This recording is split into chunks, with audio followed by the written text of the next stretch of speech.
menjaga komitmen hati kita supaya hati kita terjaga dari syirik itu penting. Berkomitmen bagaimana menjaga hati kita dari kemunafikan itu penting, sebagaimana berkomitmen menjaga hati kita dari kekufuran. Ya. Dan kita paham ya, 3 fitnah inilah yang paling banyak di akhir zaman. Yang paling dominan di akhir zaman itu ini. Levelnya sama dengan tersebarnya zina, tersebarnya minuman khamr, tersebarnya gampangnya orang untuk membunuh, itu sama levelnya, banyak tersebar. Makanya jangan pernah kita menganggap bahwasanya sekarang sudah nggak ada syirik. Salah. Syirik itu semakin merajalela. Ya. Kalau kita betul-betul paham syirik itu apa. Banyak orang mengartikan syirik itu menyembah sama batu. Ini salah ini. Syirik itu bukan nyembah sama batu. Syirik itu anta ja'ala lillahi niddan wa huwa khalaqaka. Yang dinamakan syirik itu adalah kamu mendatangkan tandingan bagi Allah padahal Allah yang menciptakan kamu. Itu namanya syirik. Menyembah sama batu itu bukan syirik, tetapi cabang dari kesyirikan. Dan syirik itu menyergap dalam kehidupan kita di sekitar kita. Nah, ini saya bicara tentang syirik karena membicarakan hati yang salim itu tidak akan mungkin tanpa kita membicarakan kesyirikan.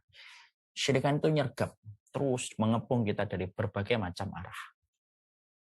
Makanya sampai Nabi menyampaikan dalam salah satu riwayat yang sahih, wa ma antum fisyirki illa kasya'ratil baydha fi jildis sawril aswadi. Makanya sampai kemudian kita jumpai apa yang disabdakan oleh Rasulullah SAW, perumpamaan umatku yang mereka itu jatuh di dalam kemunafikan, jatuh dalam kesyirikan, maka sebagaimana hewan yang hitam legam sekujur tubuhnya. Ada garis melintang putih dan garis yang melintang putih menggambarkan umatku yang selamat dari kesyirikan. Sebagaimana melintang garis putih sedikit dibandingkan dominasi warna hitam yang ada pada kambing tersebut. Itu kan sebuah perkara yang sangat ngeri sekali. Nah, itulah yang menjadikan kita mengerti. Itulah kesyirikan. Dia ngepung kita dari berbagai macam sisi. Makanya saya kan selalu menyampaikan di banyak kesempatan ya, syirik itu bukan hanya satu, syirik itu 4. Ada syirik yang pertama, syirik niat. Niat di dalam hatinya secara hidup terus-menerus itu bukan karena Allah. Bisa jadi karena pujian, bisa jadi karena duniawi, materi, terus saja menghiasi dan mendominasi pikirannya. Ini terjatuh dalam syirik niat. Yang kedua ada syirik ta'ah. Dia mentaati makhluk lebih besar daripada ketaatan dia kepada Allah.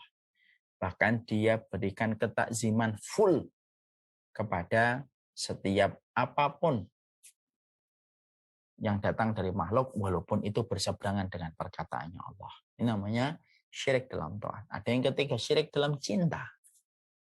Syirik dalam cinta itu sadar atau tidak sadar, dan kebanyakan orang tidak sadar. Dia mencintai apapun dan siapapun, kadarnya itu sama dengan mencintai Allah, atau terkadang kadar cintanya kepada manusia itu lebih besar daripada kadar cintanya dia kepada Allah. Ini kan sudah mendatangkan tandingan. Makanya maaf ya, istri kita, anak kita, jangan sampai menjadi Tuhan-Tuhan tandingan di dalam hati kita ketika mencintai mereka mengalahkan kecintaan kita kepada Allah. Dan ini berat. Irisannya itu tipis betul. Irisannya itu tipis betul. Tapi inilah kenyataan yang terjadi. Ada orang mengaku dia muslim atau mengaku dia beriman, tetapi ternyata dia memberikan kecintaannya kepada istrinya dan kepada anaknya jauh lebih besar daripada komitmen cintanya kepada Allah Subhanahu wa taala. Kemudian ada yang keempat, yaitu adalah syirik di dalam masalah doa. Yaitu dia kalau berdoa kepada Allah, tapi dia berdoa pula kepada selain Allah. Yang sama, dia menggunakan lafaz doa itu, cara doa itu sebagaimana dia berdoa kepada Allah. Nah, ini juga berbahaya. Nah, inilah yang menjadikan kita memahami itu hati yang salim. Cek syiriknya, cek kekufurannya, cek kemunafikannya. Nah, ini kalau sudah selamat tuh Masya Allah ini. Inilah sejatinya pemenang kehidupan di akhirat dengan surga. Kalau orang tersebut sudah memiliki hati yang betul-betul menjadi hati yang salim. Kekufuran juga sama, kemunafikan juga sama. Hati-hati ini. Semuanya inilah yang bisa menyebabkan selamatnya hati kita. Jadi hatinya jadi bersih betul. Kalau mereka sudah selamat dari kesyirikan dan kemunafikan serta kemunafikan. Makanya kenapa hatinya para sahabat itu Masya Allah bersih-bersih. Karena mereka bertauhid kepada Allah dan mereka sangat berkomitmen untuk menjauhi kesyirikan. Mereka itu orang yang paling takut dengan syirik, mereka adalah orang yang paling takut dengan kufur, dan mereka adalah kaum yang paling takut dengan kemunafikan. Itulah para sahabat. Nah, makanya sampai dikatakan oleh Abdullah bin Mas'ud, kamu tidak pernah dapati satu hati manusia setelah hatinya Rasulullah, kecuali hati yang paling baik di antara seluruh manusia yang diciptakan oleh Allah semenjak Nabi Adam sampai orang yang terakhir kali nanti melihat matahari diterbitkan dari arah barat. Tidak pernah kamu jumpai orang sekelompok manusia yang paling bersih, akhlasuha qalban wa a'maquha ilman. Tidak pernah kamu jumpai orang yang paling bersih hatinya, paling dalam ilmunya, paling bening hati mereka, kecuali hatinya para sahabat. Jadi para sahabat itu bukan hanya berhenti menjadi baik, tapi benar. Makanya kalau orang sudah benar, dia akan benci kesyirikan, dia benci kemunafikan, dia benci kekufuran. Ya, dia akan benci perkara itu karena dia tahu ini akan merusak kondisi hatinya dia. Ya. Makanya walaupun dia benci semua perkara dari kesyirikan, kemunafikan, maka pada dasarnya dia tetap baik. Dia bermuamalah dengan baik. Dia tetap bersikap dengan yang terbaik. Karena sekali lagi kebenaran itu tidak melunturkan kebaikan. Ini yang kita tahu. Itu yang disebut dengan hati yang salim. Kemudian disampaikan pula hati yang selamat juga, atau hati yang salim itu setelah selamat dari kesyirikan, kemunafikan. Setelah dia itu selamat dari kemunafikan, dia selamat pula dari kesyirikan dan kekufuran. Hati itu didefinisikan adalah hati yang terbebas dari setiap syahwat. Sebenarnya sih makna yang jelas itu bukan terbebas dari syahwat, tapi dia itu mampu menahan syahwatnya.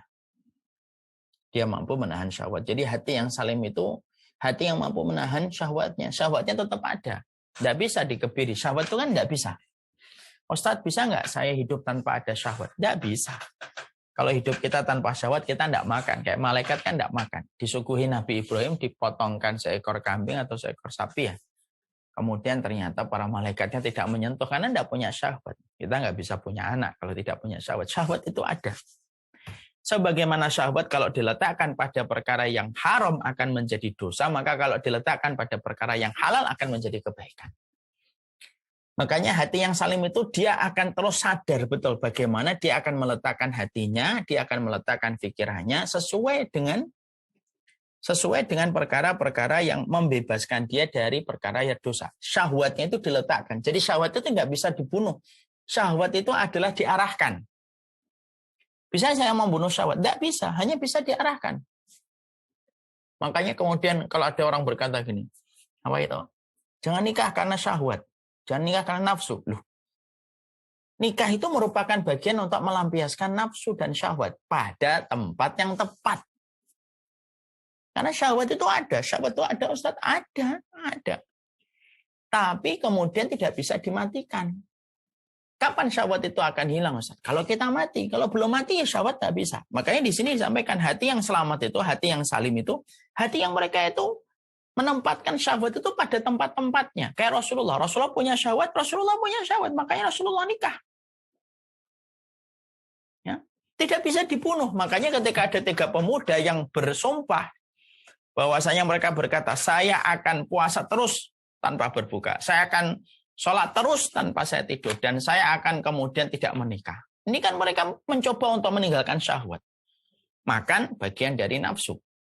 Kemudian tidur bagian dari keinginan nafsu juga kan. Kemudian beristri jelas bagian dari nafsu. Mereka ingin menghilangkan itu. Tapi lihat Rasulullah. Nabi kemudian menjawab. Saya adalah orang yang paling bertakwa daripada kalian. Saya adalah orang yang paling takut kepada Allah. Tapi saya puasa, tetapi saya berbuka. Saya juga menikah dan saya juga tidur. Maka disitulah kita paham. Hati yang salim itu tidak membunuh nafsu. Tapi mengarahkan nafsu pada tempat yang tepat. Kenapa? Syahwat itu kalau diletakkan pada tempat yang tepat, maka berbuah menjadi kebaikan. Makanya kalau hatinya orang salim itu, dia menyadari ada nafsu. Makanya ada orang kalau misalkan dia nolak dosa misalkan. Ayo ini lihat, nggak mau. Allah mau nafik lo, padahal hatinya mau. Lo kalau Masalah ditanya hati, namanya syahwat tetap ada. Tapi orang yang beriman itu mengarahkannya, diletakkan pada tempat yang tepat. Itu. Jadi nafsu kapan hilang? Tepat ketika mati tidak ada nafsu. Nggak ada nafsu. Orang mati itu nggak pengen kemudian nafsu itu nggak ada sudah. Ketika dia sudah meninggal dunia. Nanti baru ada lagi kapan syahwat ini yaitu diletakkan lagi ketika nanti berada di surga. Nanti Allah berikan kembali nafsu untuk makan, yaitu syahwatnya untuk kemudian berhubungan dengan istri. Makanya kan kekuatan seorang penduduk surga kalau sudah mencampuri istrinya kan Masya Allah 100 kali lipat daripada orang yang paling kuat di muka bumi ini. Itu semuanya ada. Nah, berarti kemudian nafsu itu bukan sesuatu yang negatif.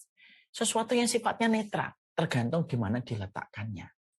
Makan itu bisa menjadi sesuatu yang negatif. Kalau makannya tidak peduli halal, tidak peduli haram, lalu dia tidak peduli bagaimana mendapatkannya, itu menjadi nafsu yang tercela, madmum, dia tercela. Tapi kalau diletakkan pada posisi yang benar menjadi kebaikan.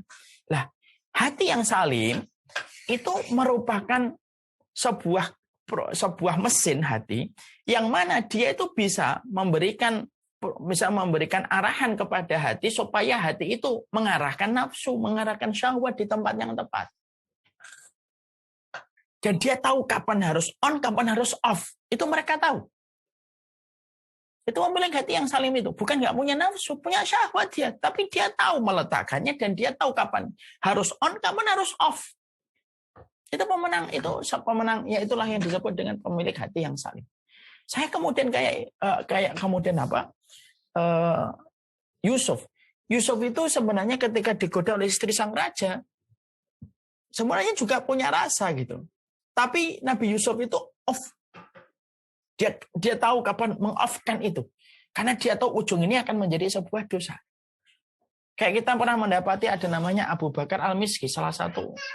Kita mendapati ada salah satu ulama besar yang namanya Abu Bakar Al-Miski digoda sama perempuan.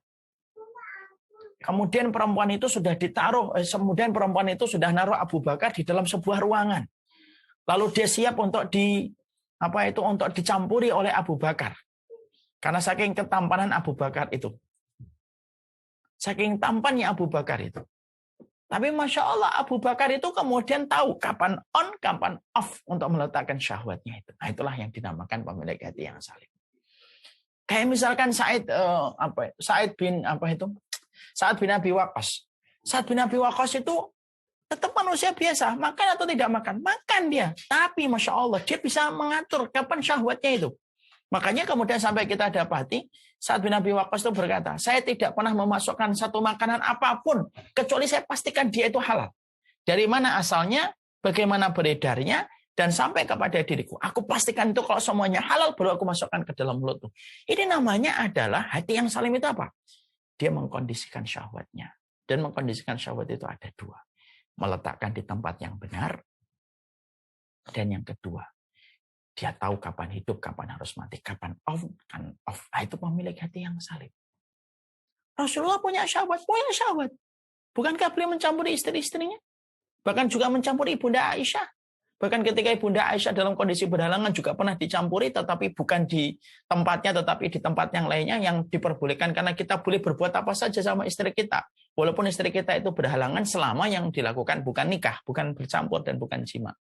Ini menunjukkan syahwat, tapi diletakkan pada posisi yang benar. Posisi yang dengan syahwat itu mendapatkan kemuliaan.